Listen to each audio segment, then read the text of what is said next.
dore ibyiza 8 byo gutera akabariro ku mugore utwite.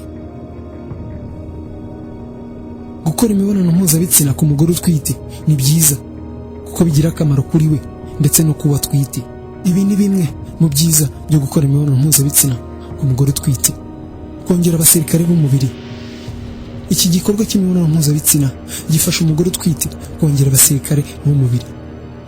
Ku mugore utwite nanone bimufasha guhangana n'indwara zimufatira mu bihe bikomeye byo kuba atwite.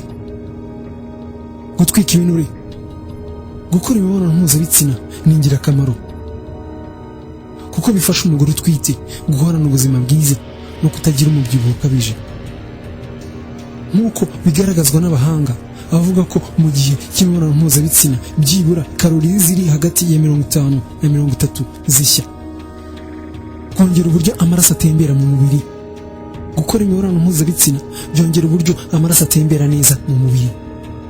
Ku mugore utwite bimurinda guhura n'ibibazo byo gutera k'umutima, kugabanya umuvuduko ukabije w'amaraso.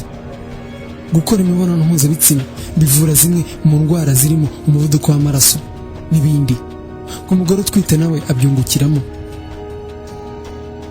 Ibi ni bimwe mu byiza byo gukora imibonano mpuzabitsina ku mugore utwite. Kongera abasirikare b'umubiri.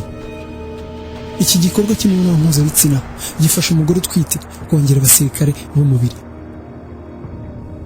Ku mugore utwite nanone bimufasha guhangana n'indwara zimufatira mu bihe bikomeye byo kuba atwite.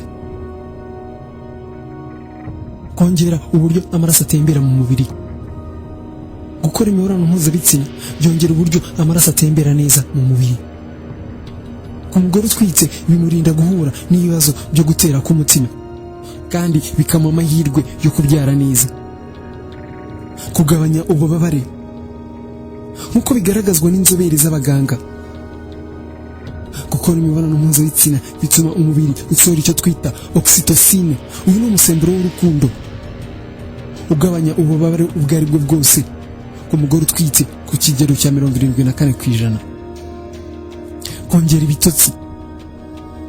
Gukora imibonano mpuzabitsina byongera umugore utwite ibitotsi kuko yumva aruhutse, naho kutwite bituma agira imibereho myiza mu nda.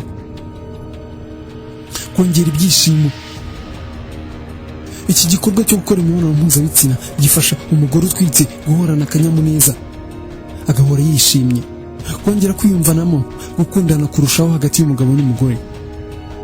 Iki gikorwa cyo gukora imibonano mpuzabitsina cyongera urugero rw'urukundo ku mugore n'umugabo. Ibi bigatuma hiyongera icyo twakwita kuba inkoramutima ndetse no kwizerana cyane.